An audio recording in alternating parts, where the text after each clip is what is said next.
अध्याय 19। गुरु बिल्कुल दर्पण की तरह होते हैं। गुरु वही दर्शाते हैं जो आप है। गुरु सदैव अकर्म में रहते हैं।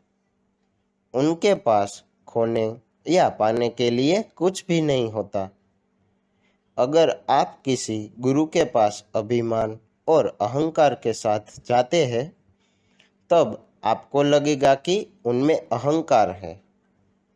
यदि आप भौतिक चाहतों के साथ जाते हैं, तो आपको लगेगा कि उनके पास भौतिक चाहते हैं। गुरु एक आदर्श अभिनेता होते हैं। वह अपने सभी कार्यों के स्वामी है।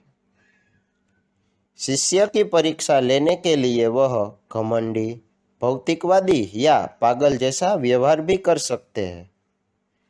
जब आप प्रेम और भक्ति के साथ गुरु के पास जाते हैं, केवल तभी वह धीरे से स्वयं को, अपने महान प्रेम को और करुणा को प्रकट करते हैं।